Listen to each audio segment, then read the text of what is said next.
I think it's going to be Senna lead bot, Lilia jungle, Aatrox top. I mean, Lilia has to be in the jungle, right? Aatrox probably has to be top lane. This is likely where it's going to be. What I think. And I think Perrin, because the thing is, you're not the same damage Senna. And, oh no, Def. Oh dear. Def already going to get queued here by Carrier, as Beryl doing his very best to try and keep him safe, and is going to be able to do so. Tornado going to connect though, and now BDD is coming in. Another Q going to land here from Carrier, looking for first blood, and he's going to boop him back, but the flash forward's going to be there. That's going to be first blood, going over to Lee Sin, but Carrier might pay for it. Deft is now in an awkward position. He's going to flash, BDD gets a kill, but so does Faker. Pyoshik's going to turn up. One after the other, they head towards the enemy jungle. That flash was sick from Pyoshik, and now Ona might find himself in a rough position, but it's 2-2, guys. Let's back off. As Ona is going to now set up towards this Ziggs, but Faker's in trouble. Great interruption on the crash down, but the Ignite still comes in. BDD chasing him down, flapping over. Another Q would do it, but he doesn't overextend. I think if BDD had taken another step forward, he was just dead. And it's only 5.5 minutes. As Faker is going in with 300 health, and he's just dead. BDD going to be able to grab that kill as Beryl and Pyoshik right there ready to challenge. Yeah, I think maybe a bit more faith in the Senna than maybe was warranted. Is he also going to do the thing that you like doing as well, which is just not building an Archangels ever?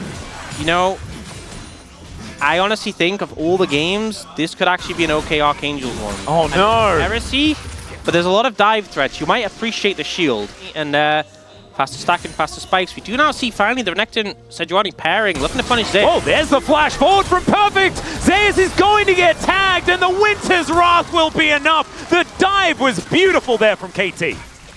Just the immediate flash done.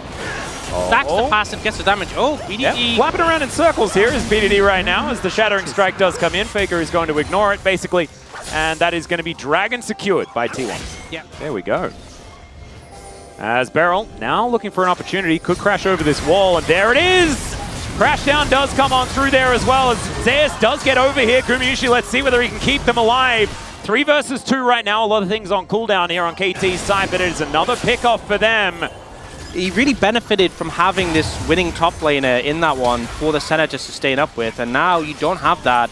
Perfect moving around. He is so strong in these early grub fights. Yep, teleport is going to come in here as Perfect getting in. There is the crash down from Beryl. Mega Inferno Bomb right on top of Ona as the grubs are being taken down in the meantime. Carrier dashing into the backline. Perfect surviving for so long, but will eventually be taken down, and the damage is kind of missing here from KT, but these health bars going lower when the bouncing bombs do land. Gumayusi taking a lot of damage, but he is going to still get the ult off. The Dawning Shadow layered across. Def is going to sacrifice himself to get the kill onto the Senna, but the team fight is won pretty wholeheartedly here by T1. Such a scrappy fight, but T1, that's where their composition flourishes. KT try and go for the big engage, but we don't see the value coming out, and yet there's the Ona skin being played by Carrier. Even if it did only recently, only come out like a few years ago, this is something that they've always sort of had in their back pocket, as Ona is going to be starting off this Drake once again. Exactly the same dragons as we had in game 1. Quizzical, you could say. Wow. See whether it's another Hextech Soul. I imagine this one's going to be a Chemtech just to give us some of that balance. But if it's a Chemtech Soul and there's a center on the Rift, do not let that be a thing, as it's going to be an Ocean, and that sounds like it's even worse. Yeah, I don't think we had enough healing. Yeah. See them leaning towards the Herald now. T1 a bit slower on the maps. This might just be given over to KT. Yeah, it looks like they are just going to be able to leverage their little bit of tempo that they were able to build up for themselves. Hextech Minefield goes down there from Def just to stop Gumayusi from being able to get in. As the snare is going to land onto Perfect. He could still be a target here. Does hold on to the slice in order to get away from Carrier, as there is the Rift Herald picked up by KT. As this dragon has now been started. And KT, will they actually commit to any sort of play? Carrier going to get spotted out as the tower is going to be taken, and KT just giving this one up, saying instead, we're just going to try and take your stuff. And with a Ziggs, it kind of makes some sense. Satchel can go down, doesn't even need it, and KT get 2 turrets in trade for a single Ocean Drake. And they might even wait, two turrets, I said. I said 2 turrets by Jove. On. Never mind, that's 3. That is going to be Faker now trying to trade it back for an outer turret towards the bottom side of the map, but I don't know whether that one's going to be worth it as KT slink into the enemy jungle. I think that was a pretty good trade. It was a phenomenal read by KT. They knew they had the pushing power, they knew they had the prior mid, and they're like completely different ballpark. And so as a result, KT are like, you know, so what if we give them an extra dragon? They don't have the soul yet. And the end result is they get so much structural impact. Attempt to do now. Yeah, the inroads are just not looking too good, as now Carrier might be in trouble. Oh my goodness, and she does so much damage? What the heck?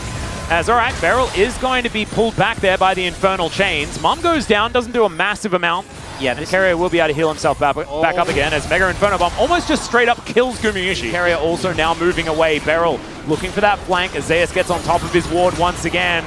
The snare going to get picked up by Beryl here as Ona moves over. It's going to be a 50-50, but a taken by the Smolder somehow. Carrier steps on 2 balloons and gets down to half health. Even with a Smolder on your team, they don't have to worry about that for another 5 minutes. So good moves there from KT. Good secure. Oh, TP flank coming in. This is from Carrier. Yeah, this is very aggressive. And Gumayushi's just going to get dove on top of Def. Takes him down with a Mega Inferno Bomb. And Carrier now just not able to find those angles because without the center, what is this comp actually capable of? As now it's perfect teleporting in. Zeus going to get thrown around like a ragdoll. These executes starting to fly in as he looks to be a hero, but he's burnt to death by BDD. The kick, it's going to connect and Carrier takes down his ex-teammate, but at what cost? As Faker is at full health, he puts up the wind wall, but 1 versus 4. I just don't think it's going to be enough. The last breath comes down, but it is exactly that. He'll take Pyoshik with him, but KT win the fight. It's on.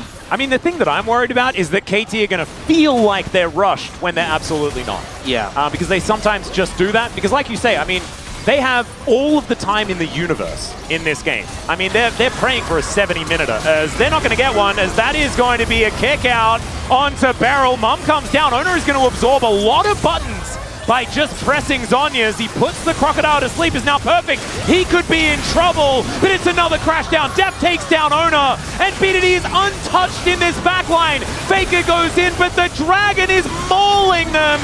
Def satchels his way out. That's the Crocodile locking down a kill, and now it's BDD flapping forward, and he can feel the wind in his wings, and Zeus is just gonna go down. It's a triple kill for the little Dragon. He is legendary. And I don't even think he needs his mom anymore. He's just untouchable. You know, it felt like the whole fight, BDD was the only person on KT who's never really threatened. He finally sees a window to go in, and he decimates T1. He is more than online at this point. He is taking over the game, and now they might end, actually. It's a Ziggs. Yeah, Owner is up in 4 seconds time, but like you were saying, there are satchels aplenty here for this Ziggs, as Deft has already gone to work on that first turret. The Nexus is all but dead as it is exposed. The Mega Inferno Bomb just for good measure, and KT even out the series. These were some of the best highlights from today's 2024 LCK Summer Split matchup. Which moment was your favorite? Let me know in the comment section below. This is OP, and I'll see you tomorrow. Take care.